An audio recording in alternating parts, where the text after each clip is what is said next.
Hello my dear students, अभी हम पढ़ रहे हैं पार्ट्स ऑफ स्पीच, जिसके अंदर हमारा आज का टॉपिक है प्रेपोजिशन। क्या होता है प्रेपोजिशन, चलो इसको समझते हैं। देखो मैंने हेडिंग डाली है प्रेपोजिशन। ये जो प्रेपोजिशन वर्ड है ये दो वर्ड से मिलकर बना है। कौन कौन से? एक तो है प्री और एक है पोजीशन, जिसमें प्री का मतलब है पहले और पोजीशन का मतलब होता है जगह। ठीक है, दो वर्ड कौन कौन से? एक प्री और पोजीशन, दो वर्ड से मिलकर ये वर्ड बना है प्रपोजिशन। इसका हिंदी में मतलब क्या होता है? हिंदी व्याकरण में हम इसको बोलते हैं संबंध सूचक शब्द।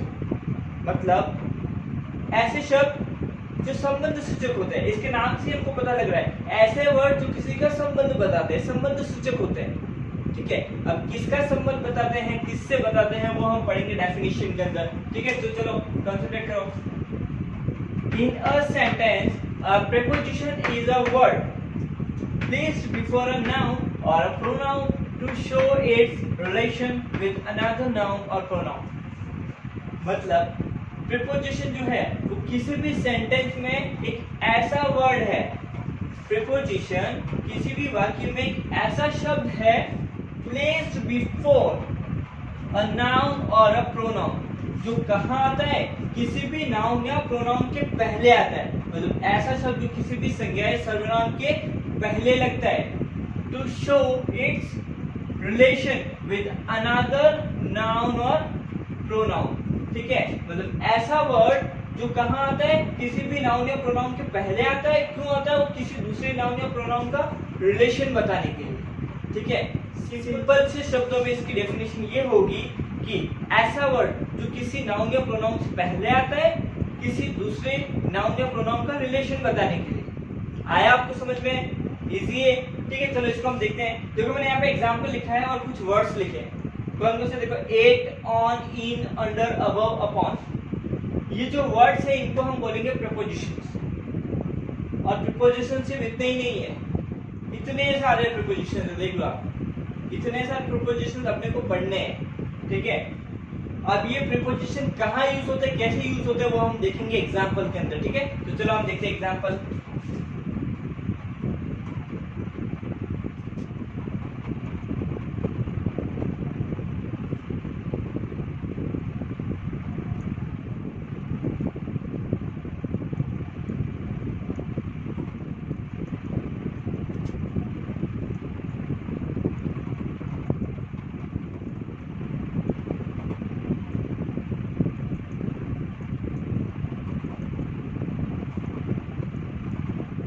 तो देखो माय डियर स्टूडेंट्स, अभी मैंने ये एग्जांपल्स लिख दिए, चलो इसको समझते हैं।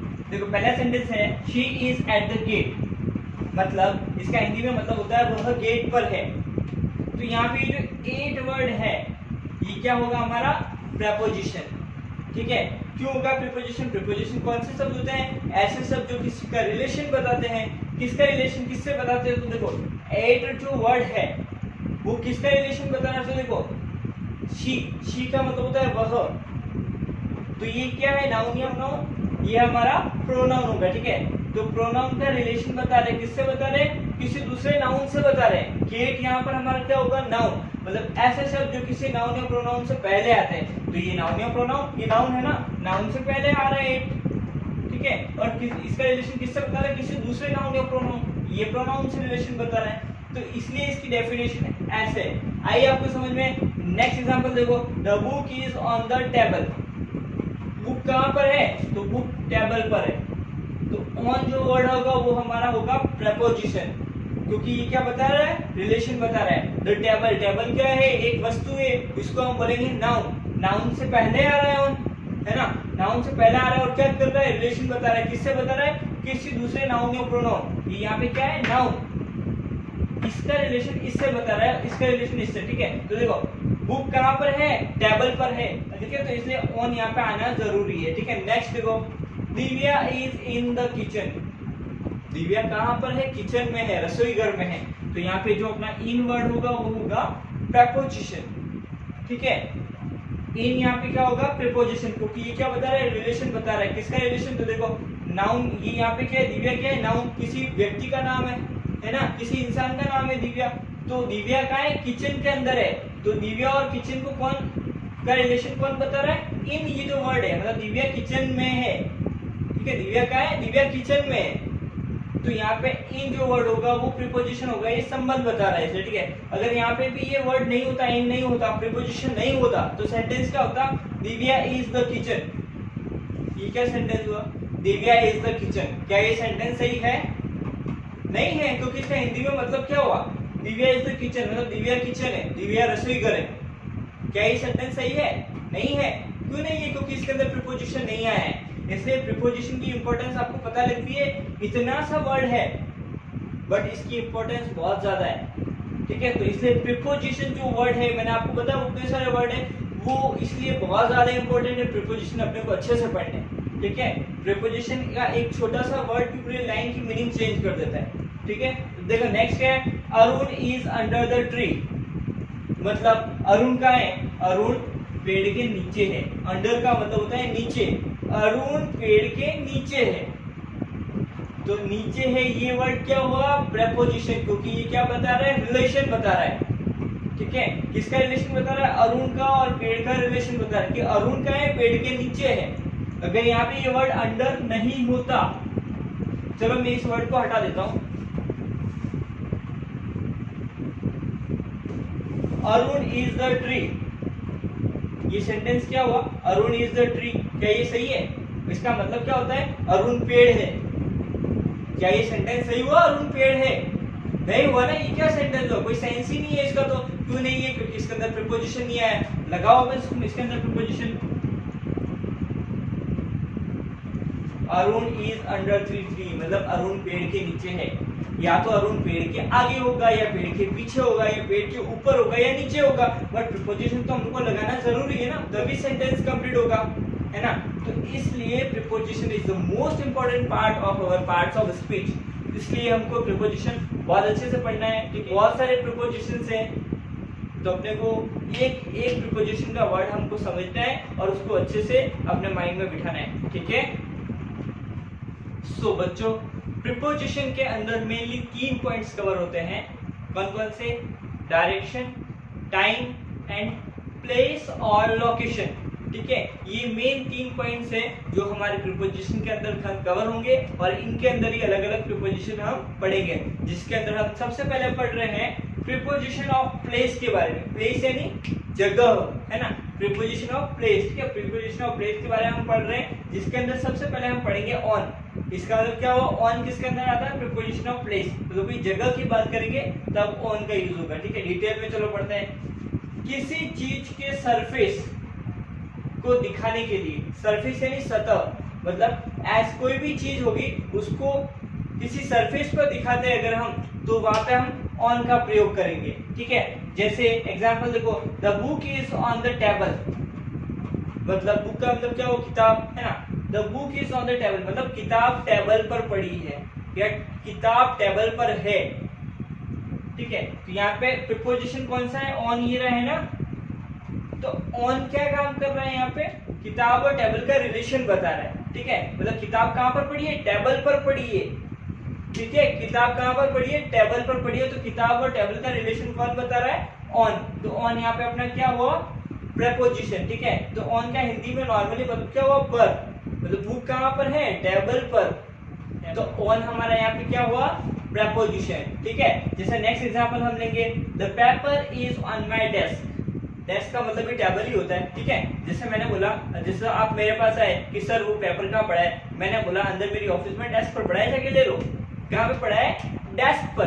तो डेस्क के लिए भी कोई, डेस्क भी कोई सतह है। जैसे सतह कैसे हुई, जैसे सपोज समझो या ये टेबल है, ठीक है। ये टेबल का ऊपर वाला भाग है, ये पेन है या पेपर है या बुक है, ठीक है। वो हमने यहाँ सतह पर रख दिया, ठीक है।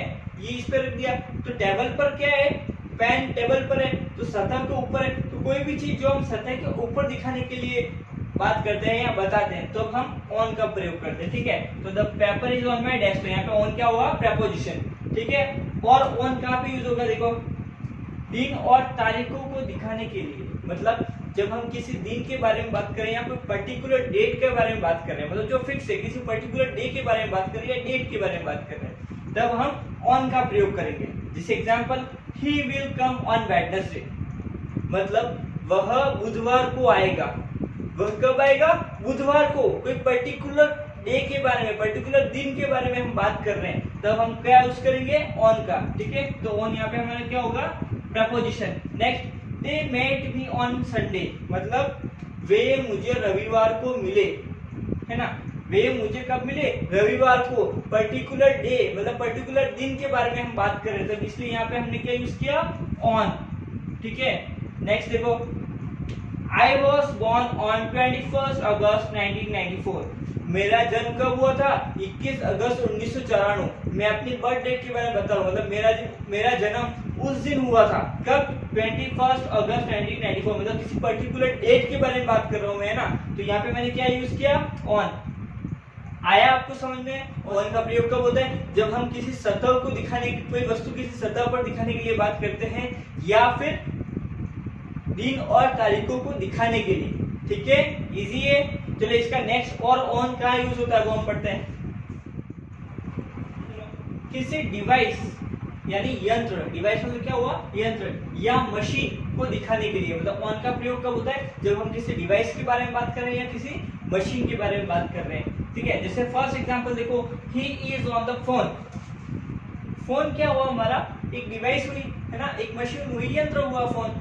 तो he is on the phone, मतलब जैसे कोई फोन पे बात कर रहा है तो हम उसको बोलेंगे he is on the phone, मतलब वो मोबाइल पे बात कर रहा है या फोन पे बात कर रहा है। Next example, the show will be telecasted on television। Television क्या है, टेलीविजन एक यंत्र है, डिवाइस है ना, इलेक्ट्रॉनिक डिवाइस है, तो उसके अंदर भी हम ऑन का प्रयोग करेंगे। ठीक है, जैसे the show will be telecasted on television, मतलब ये जो शो है, कोई भी शो, पर्टिकुलर शो हो गया, जैसे अपने 15 अगस्त का शो हो गया, या कोई प्रोग्राम हो गया, कोई धारावाहिक शो हो गया, उसके बारे में हम बात करें कि ये कहाँ टेलीकास्ट होगा या ये कहाँ पर आएगा, टीवी पर आएगा, है ना। तो वो पर जो होगा टीवी पर आएगा, तो उसके लिए हम किसका यूज करेंगे, ऑन का। ठीक है, यहाँ पे ऑन होगा, यहाँ पे भी ऑन होगा। ठीक है, next, she has been on computer, मतलब वो कंप्यूटर पे है ना। इसका मतलब ये नहीं कि वो मॉनिटर के ऊपर है, ऊपर बैठी हुई है, नहीं, वो कंप्यूटर पर काम कर रही है, तब हम क्या यूज करेंगे, she has been on computer, या वो कंप्यूटर पर थी या वो कंप्यूटर पे है। कंप्यूटर पे काम करते हैं, कोई भी इलेक्ट्रॉनिक डिवाइस या मशीन के बारे में हम बात करते हैं, तब हम ऑन का प्रयोग करते हैं। आया समझ में, बहुत इजी है। ठीक है, नेक्स्ट देखो, ऑन का प्रयोग क्या होगा, बॉडी की पार्ट को दिखाने के लिए, मतलब बॉडी कौन सी, हमारे शरीर जो है, हमारे बॉडी के जो भी पार्ट है, या हमारे बॉडी के बारे में जब हम बात करेंगे या किसी पार्ट के बारे में बात करेंगे, तब हम ऑन का प्रयोग करेंगे। कैसे होगा देखो, example, my mother kissed me on forehead, मतलब मेरी माँ ने मुझे फॉरहेड पर किस किया। फॉरहेड क्या होता है, फॉरहेड का मतलब होता है माथा, तो माथा क्या है, हमारे शरीर का अंग है, पार्ट ऑफ बॉडी है, तो इसके ऊपर किस किया, तो हमने क्या तो हम क्या लगाएंगे, ऑन लगाएंगे। ठीक है, तो देखो ये ऑन आ गया। ठीक है, तो यहाँ पे देखो बॉडी के पार्ट को दिखाने के लिए, मतलब हमने बॉडी के पार्ट को दिखाया, मेरी माँ ने मुझे मेरे माथे पर किस किया, तो my mother kissed me on forehead. ठीक है, आगे समझ में। नेक्स्ट देखो, the ice cream fell on my leg, मतलब मैं कोई आइसक्रीम खा रहा था और खाते खाते क्या हुआ, मेरे को मेरे पैर पर गिर गई, तो पैर पर गिर गई, पैर अपना क्या है, पार्ट ऑफ बॉडी है, तो उसके साथ भी हम क्या लगाएंगे, ऑन लगाएंगे। ठीक है, तो देखो ये हमने लगा दिया on. The ice cream fell on my leg, मतलब आइसक्रीम मेरे पैर पर गिर गई। ठीक है, नेक्स्ट देखो इसके अंदर, किसी चीज की स्टेट, स्टेट मतलब अवस्था, मतलब उसकी हालत को दिखाने के लिए या दर्शाने के लिए, तो कोई भी चीज है उसकी हालत दिखानी है, इसकी हालत ये है, या उसकी अवस्था दिखानी है, तब हम किसका यूज करेंगे, ऑन का यूज करेंगे। देखो example, Virat Kohli, the great Virat Kohli, everyone knows him, the great Virat Kohli was on fire last night, मतलब विराट कोहली लास्ट नाइट को क्या, फायर पर था। इसका मतलब ये नहीं कि वो आग पर था, फायर पर था, मतलब उसने बहुत अच्छा खेला, बहुत अच्छे शॉट्स लगाया उसने, तो Virat Kohli was on fire last night, मतलब वो बहुत अच्छा खेला पिछली रात को या पिछले मैच में। ठीक है, तो इसलिए हमने ऑन फायर यूज किया है यहाँ पे। ये लाइन आपने सुनी होगी मोबाइल में या किसी से बात करते टाइम, या टीवी पर आपने ये लाइन सुनी होगी, Virat Kohli was on fire last night. लेकिन यहाँ पे ऑन का यूज क्यों हुआ पता पड़ गया आपको, किसी चीज की स्टेट यानी हालत दिखाने के लिए। विराट कोहली की हालत क्या थी, वो फायर पर था, आग पर था, मतलब जोश में था वो, तो यहाँ पे हमने ऑन का प्रयोग किया। ठीक है, नेक्स्ट एग्जांपल देखो, he has been on bed rest for past 2 days, मतलब वो पिछले 2 दिन से बेड रेस्ट पर है, मतलब खटिया में पड़ा हुआ है, मतलब वो पिछले 2 दिन से बेड रेस्ट पर है, मतलब उसको लगी होगी या कुछ हो, मतलब हम उसकी हालत बता रहे हैं कि वो पिछले 2 दिन से बेड पर है। तो यहाँ पे हमने क्या लगाया, ऑन लगाया। क्यों लगाया, क्योंकि हम उसकी हालत बता रहे हैं, अवस्था बता रहे हैं कि वो पिछले 2 दिन से बेड पर है। ठीक है, मतलब बीमार है या उसका एक्सीडेंट हो गया, लग गई, कुछ भी हुआ। ठीक है, तो इसकी वजह से हमने यहाँ पे ऑन का प्रयोग किया। नेक्स्ट एग्जांपल देखो, mango juice is on demand, मतलब मैंगो जूस डिमांड पर है। डिमांड का मतलब क्या होता है, मांग। मतलब जैसे अभी गर्मी का सीजन है तो लोगों को क्या चाहिए, आम रस चाहिए, है ना। गर्मी का सीजन है तो आम का रस तो पियेंगे भाई। तो देखो mango juice is on demand, मतलब जब हम यहाँ पे देखो मैंगो की अवस्था, मतलब मैंगो की हालत क्या है, डिमांड है, उसकी मतलब मांग है मैंगो जूस की। ठीक है, तो यहाँ पे हमने किसका प्रयोग किया, ऑन का। आया आपको समझ में। तो किसी भी चीज या मतलब उसकी अवस्था या हालत बताने के लिए भी हम किसका प्रयोग करते हैं, ऑन का प्रयोग करते हैं। ठीक है, इजी है। तो देखो ऑन के प्रयोग में हमने कितने 5 टाइप्स पढ़ लिए कि कहाँ कहाँ ये यूज होता है। अभी आपको ये अच्छे से पढ़ना है, इसमें कंफ्यूज नहीं होना है। ठीक है, आगे भी बहुत सारे अपने प्रीपोजिशन से वो सब पढ़ना है, तो एक बार आपको ये अच्छे से अपनी कॉपी में उतारना है और इसको अच्छे से लर्न करना है। ठीक है, कहाँ कहाँ यूज होता है, इसको हिंदी से समझने की कोशिश मत करना, इसका कंसेप्ट समझना कि कहाँ पे ये यूज होता है। ठीक है, तो आपके लिए बहुत इजी रहेगा। Okay, thank you.